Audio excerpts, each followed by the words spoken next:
जब हम school life में होते हैं ना, तब हमें मौका मिलता है स्कूल ट्रिप पर जाने का। और ये मौका मुझे भी मिला और मैं भी निकल पड़ा इस ब्यूटीफुल जर्नी पर।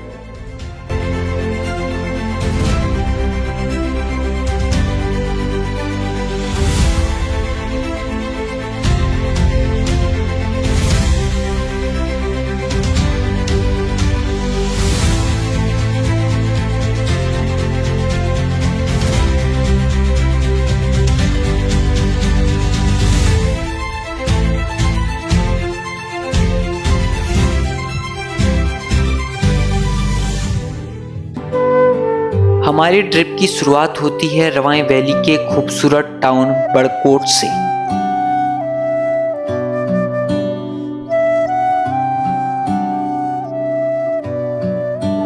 और अगर बस में नाच गाना ना हो तो ट्रिप अधूरी सी लगती है।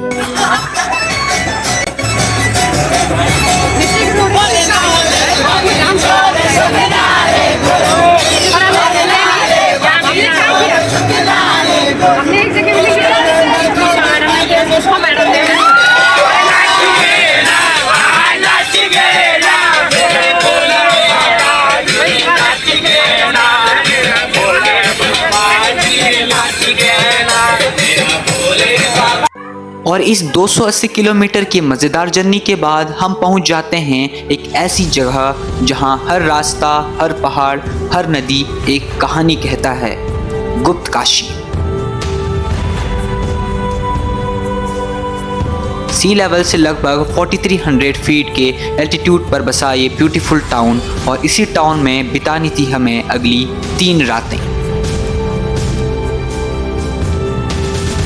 सभी में एक अलग सी खुशी थी, ट्रिप पर आने की खुशी। और इस खुशी को बयां करने का सबसे अच्छा तरीका है डांस। रात को यहाँ टेम्परेचर 2 डिग्री सेल्सियस तक चला जाता है, और इस कड़कड़ाती ठंड से बचने के लिए कैंप फायर भी तो थी ना। तो बस आग सेकते सेकते और गानों की धुन पर नाचते नाचते रात कैसे बीत गई पता ही नहीं चला।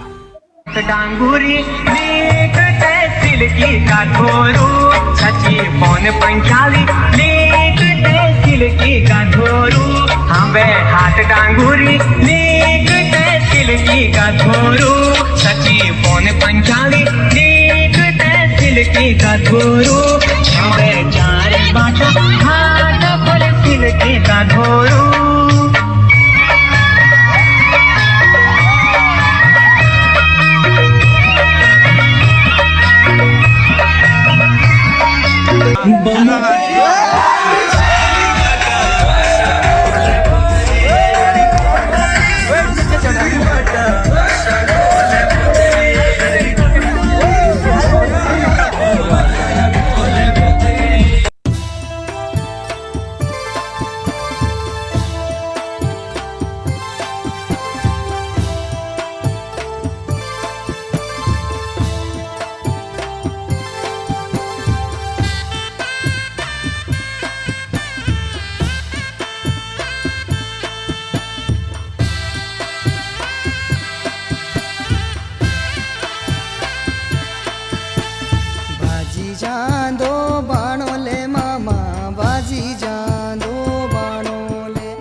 तो दोस्तों, आप अभी देख सकते हैं हमारे पीछे कितना ब्यूटीफुल यहाँ पर सनराइज हो रहा है। हिमालय के अद्भुत दृश्य यहाँ से आपको नजर आ रहे हैं।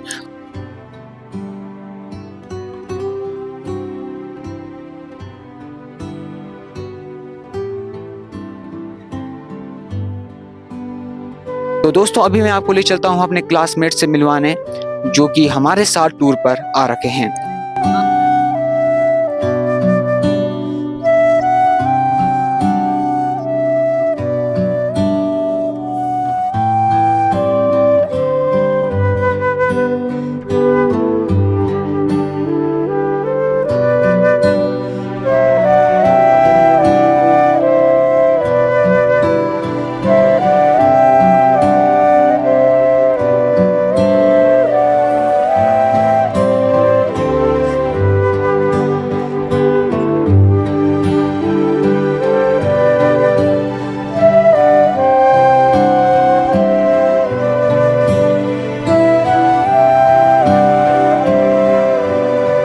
बहुत उपस्थित लोग श्री प्रिंस सिंह रावत जी एंड अभय सिंह चौहान जी एंड प्रत्युष सिंह भंडारी जी, हमारे इस तीनों लोग उपस्थित हैं।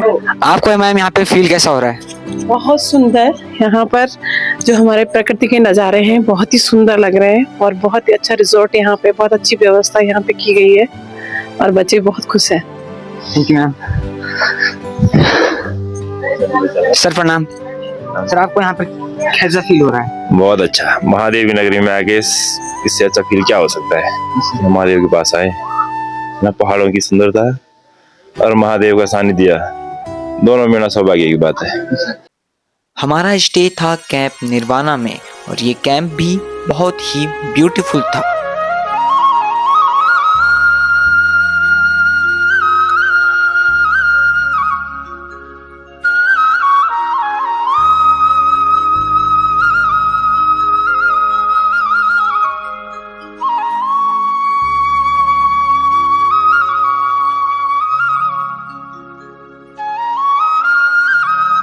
दोस्तों ये जो जगह है यहाँ पर जो है आज रात को कैंप फायर होगी और मस्त नाच गाना होगा, उसे भी आपको आगे के ब्लॉग में दिखाएंगे। तो चलिए दोस्तों अभी हम लोग नाश्ता करने जा रहे हैं।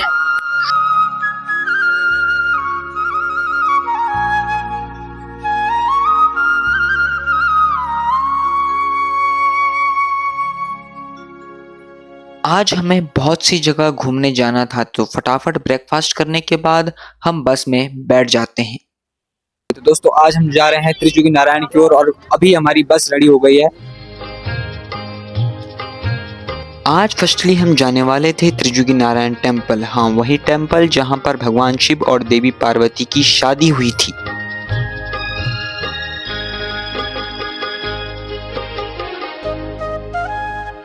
बस में बैठे बैठे सब बोर हो रहे थे तो ऐसे में टीचर्स के साथ मिलकर क्लास के कुछ बच्चों ने दिखाया अपना जबरदस्त डांस।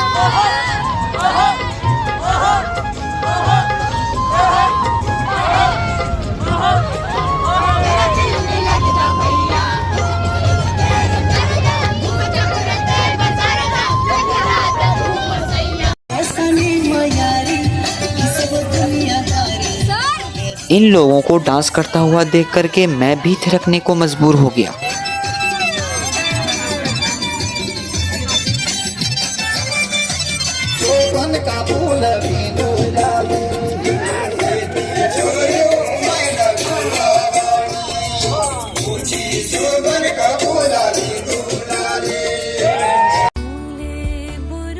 और फाइनली 40 किलोमीटर ट्रैवल करने के बाद हम पहुंच जाते हैं त्रिजुगी नारायण।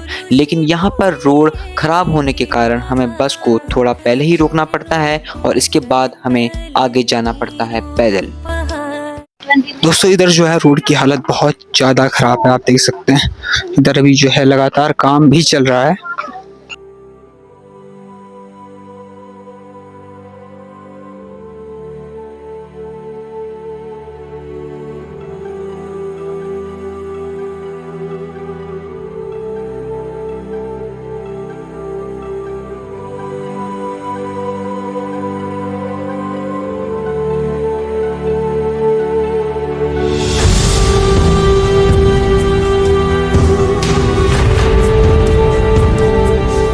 व्यूअर्स सभी जो आपको यहाँ होटल सामने दिखाई दे रहा है ये फेमस यूट्यूबर प्रियंका योगी तिवारी का है।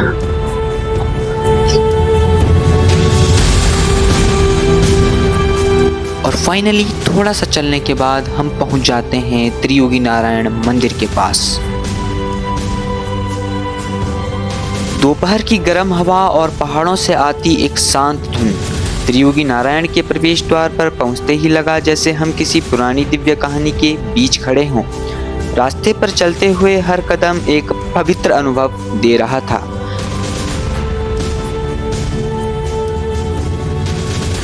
आगे मंदिर का शिखर दिख रहा था। हाँ ये वही स्थान था जहां पर महादेव और माता पार्वती का दिव्य विवाह हुआ था।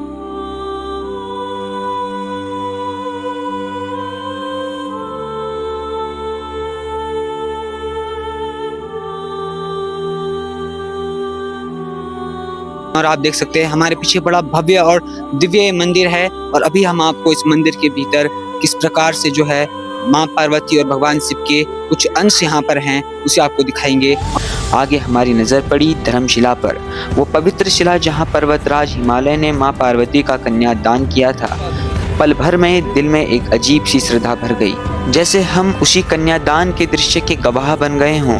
आगे बढ़ते ही मंदिर में 3 पवित्र कुंड नजर आए, ब्रह्म कुंड, विष्णु कुंड और रुद्र कुंड। इन कुंडों का पानी आज भी बिल्कुल शांत, जैसे इनमें युगों की पवित्रता समाई हो। और फिर मंदिर के अंदर वो अग्नि जो महादेव की विवाह की साक्षी बनी थी, जो आज भी निरंतर जल रही थी बिना रुके। उसे देखते ही मन एकदम निश्चल हो गया, हर शब्द रुक गया, बस भक्ति की एक गहरी सांस चल पड़ी। मंदिर की घंटियों की मधुर धुन गूंज उठी और उस पर लगा हम एक मंदिर नहीं, एक अमर प्रेम, भक्ति और कथा के दिव्य मंडप में प्रवेश कर रहे हैं।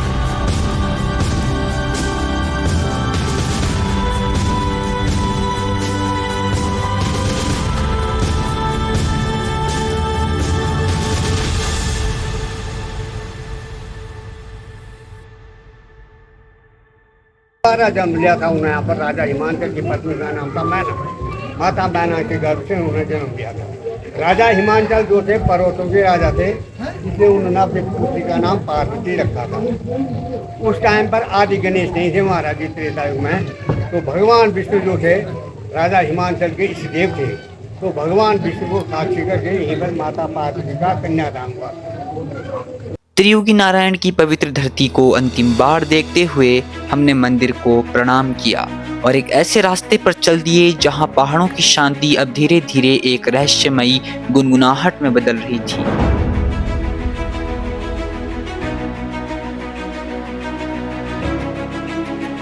और धीरे धीरे हम पहुंच जाते हैं एक ऐसी जगह जहां की एनर्जी को आप वास्तव में फील कर सकते हैं। हम जिस जगह पर हैं इसे कहते हैं सिद्धपीठ काली मठ, और इस जगह की दोस्तों एक बहुत विशेष परंपरा है। यहाँ पर माँ भद्रकाली एक वाद्य यंत्र के रूप में विराजमान रहती हैं। दोस्तों यहाँ पर जो अद्भुत दैविक फीलिंग्स आपको आएंगी वो अलग ही लेवल की हैं। यहाँ पर जो प्रकृति के सुंदर दृश्य हैं और प्रकृति के साथ जो आपको आनंद आएगा वो अलग लेवल का होगा।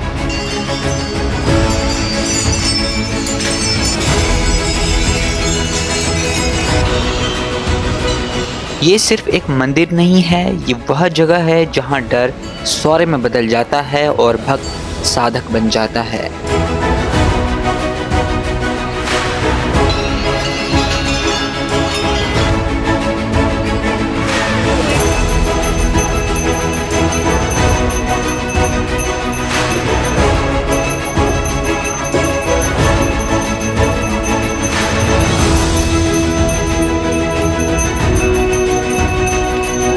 मंदिर के अंदर जाते ही माता के वाद्य यंत्र वाले स्वरूप को देख करके मुझे एक अलग सी एनर्जी का आभास होता है। और फिर माता की पूजा अर्चना करने के बाद हम माता को जल चढ़ाते हैं।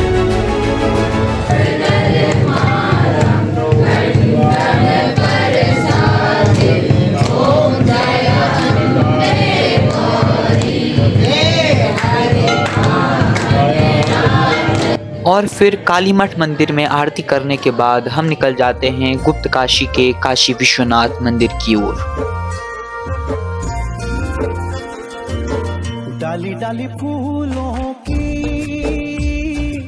इस मंदिर में प्रवेश करने के बाद हमें दिखती हैं 2 प्राकृतिक जलधाराएं और कहा जाता है कि ये दोनों जलधाराएं गंगा और यमुना नदी को रिप्रेजेंट करती हैं। सुनाए मीठे मीठे मेरे उत्तराखंड में। दोस्तों अभी हम लोग विश्वनाथ मंदिर से होते हुए ऊपर पैदल आ रहे हैं और यहाँ पर जो है एक बहुत बड़ी समस्या हो गई है कि हमारे फ़ोन की बैटरी बिल्कुल डेड हो चुकी है और अब शाम के जो प्रोग्राम्स होंगे उनका वीडियो कैसे बनेगा इस बारे में थोड़ा सोचना होगा। Let's go guys.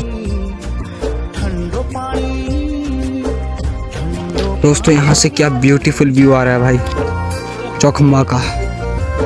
That's great। फिर शाम को होटल पर पहुंचने के बाद हम सभी लोग डिनर करते हैं और डिनर के बाद दोबारा से शुरू हो जाता है डांस। मेरे उत्तराखंड मामा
The next day.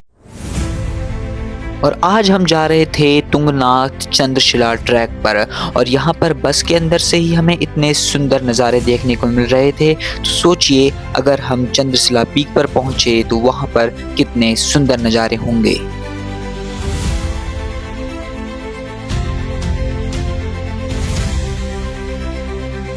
तो भाई लोगों कैसा लग रहा है आपको? आप सब तैयार हो? जाने को तैयार है? यस, जाने को तैयार है।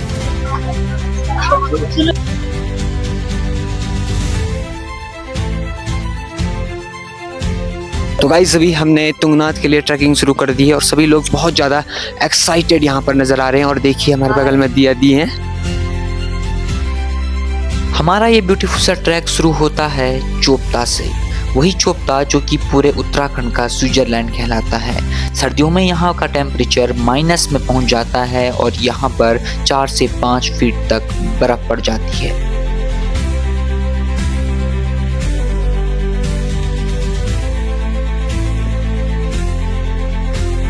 लेकिन आजकल मौसम साफ था जिस कारण से बर्फ नहीं पड़ी थी और हमारे लिए ये ट्रैक थोड़ा सा आसान हो गया था। लेकिन फिर भी 6 से 7 किलोमीटर की ये सीधी चढ़ाई चढ़ना कोई आसान काम नहीं था।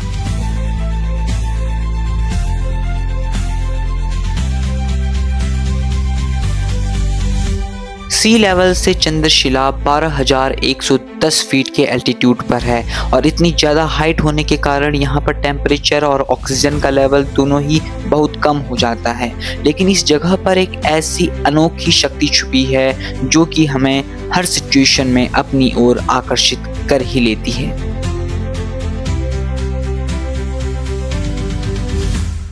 पहले 1 किलोमीटर में मॉडरेट सी चढ़ाई आती है और फिर एक लॉन्ग स्ट्रेच आता है जहां से पूरे गढ़वाल हिमालयस का एक बड़ा ब्यूटीफुल सा लैंडस्केप देखने को मिलता है। तो दोस्तों अभी हमने आधा ट्रैक पूरा कर लिया है और आधा ट्रैक अभी रहा हुआ है और अभी जो यहाँ पर बहुत ज़्यादा हम थक गए हैं, इसलिए थोड़ी देर यहाँ पर रुकते हैं, उसके बाद हम ट्रैक को कंटिन्यू करेंगे।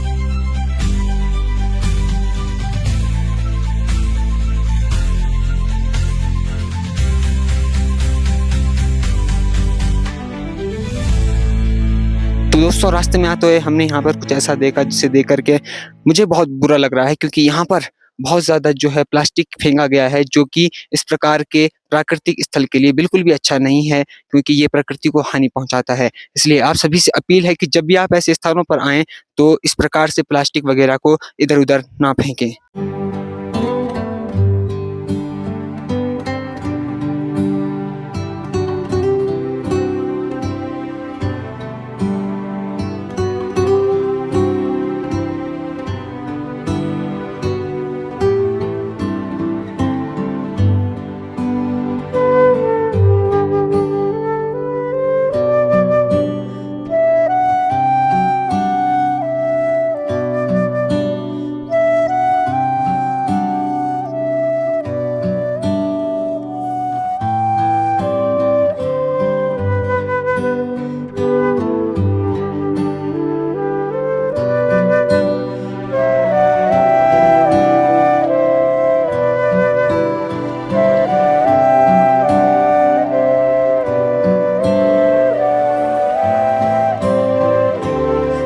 दूर कहीं पहाड़ों के बीच यही तुंगनाथ वो जगह है जहां पर भगवान शिव को भुजाओं के रूप में पूजा जाता है।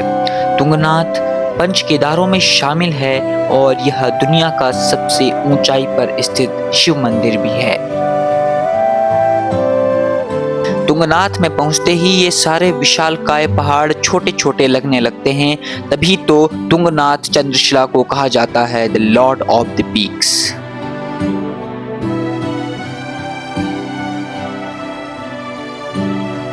तो गाइज अभी हम लोग फाइनली तुंगनाथ में पहुंच चुके हैं, लेकिन यहाँ पर अभी कपाट बंद हैं, इसलिए हम अभी चंद्रशिला की ओर जा रहे हैं।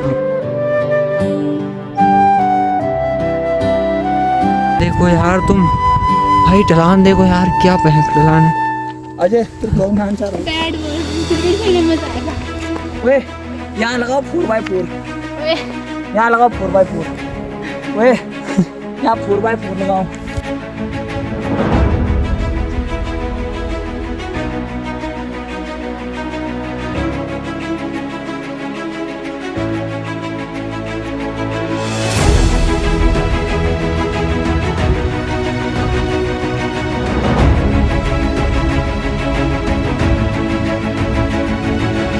तो अभी हम लोग बहुत ज़्यादा नज़दीक है चंद्रशिला पीक के।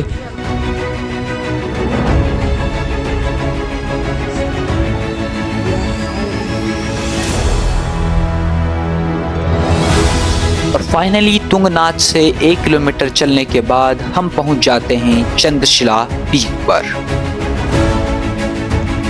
चंद्रशिला का अर्थ होता है चांद का स्टोन, यानी कि मून स्टोन। ऐसी मान्यता है कि चंद्रदेव ने एक श्राप से मुक्ति पाने के लिए यहाँ पर तपस्या की थी। और एक अन्य कहानी यह बताती है कि श्री राम ने रावण का वध करने के पश्चात इस जगह पर आकर के ईश्वर का ध्यान किया था। यहाँ से पूरे गढ़वाल हिमालयास का 360 डिग्री व्यू देखने को मिलता है।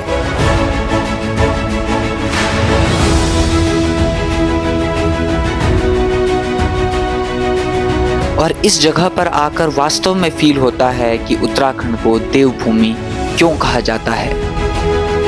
यहाँ पर एक अन्य शिला भी है जिसे रावण शिला कहते हैं। कहा जाता है कि रावण ने भगवान शिव को प्रसन्न करने के लिए यहाँ आकर तपस्या की थी।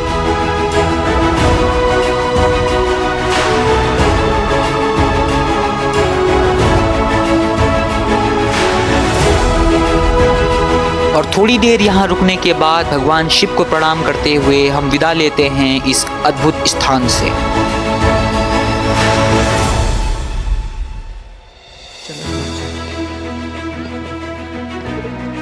कैसा लगा आप सभी को? बहुत अच्छा लगा। व्यू नज़ारा है चंद्रशिला, भगवान राम की अच्छे से गई थी, बहुत मजा आया देखने में। एक नंबर था पर भाई, इतना मजा आया ना।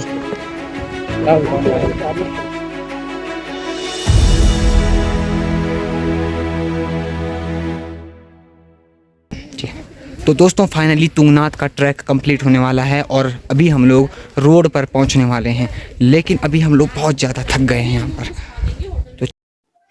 तुंगनाथ से लौटने के बाद हम पहुंच जाते हैं ओमकारेश्वर मंदिर ऊखीमठ में। हाँ, ये वही स्थान है जहाँ पर केदार बाबा का शीतकालीन निवास होता है। हे ज्योतिर्लिंग केदारनाथ जाग, रुद्रनाथ बैजनाथ जाग, तुंगनाथ कल्पनाथ जाग, विश्वनाथ गोपनाथ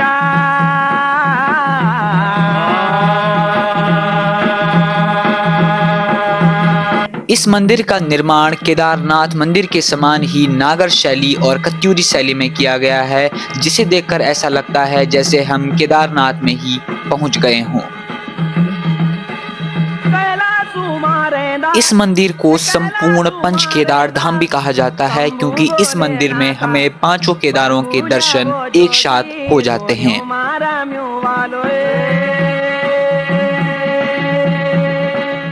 कोइंसिडेंटली आज के ही दिन 14 नवंबर को मेरा बर्थडे भी था और इस बर्थडे को खास बनाया टीचर्स के सरप्राइज ने।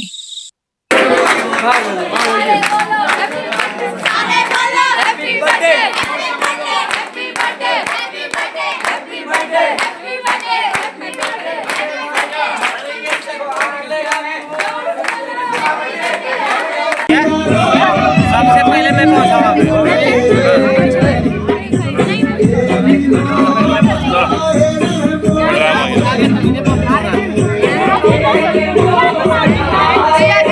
Next morning. अगली सुबह होती है और आज हमें जाना था वापस रवाई घाटी की वादियों में, लेकिन रास्ते में हम जाने वाले थे धारी देवी के दर्शन करने। इसीलिए हम अपने बैग पैक करते हैं और निकल पड़ते हैं अपने टूर के अंतिम पड़ाव पर।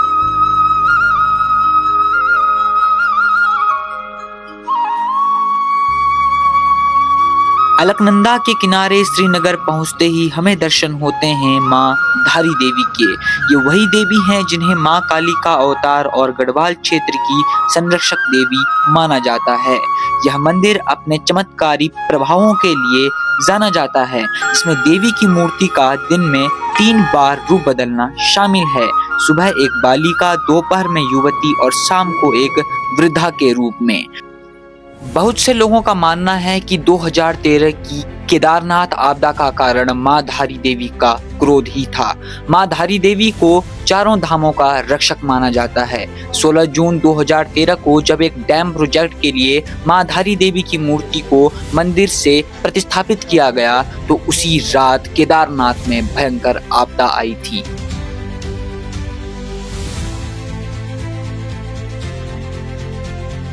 मां धारी देवी के दिव्य दर्शन के बाद हम निकल पड़ते हैं वापस बरकोट की ओर और इस प्रकार खत्म होती है हमारी 4 दिन की ये ब्यूटीफुल सी स्कूल ट्रिप।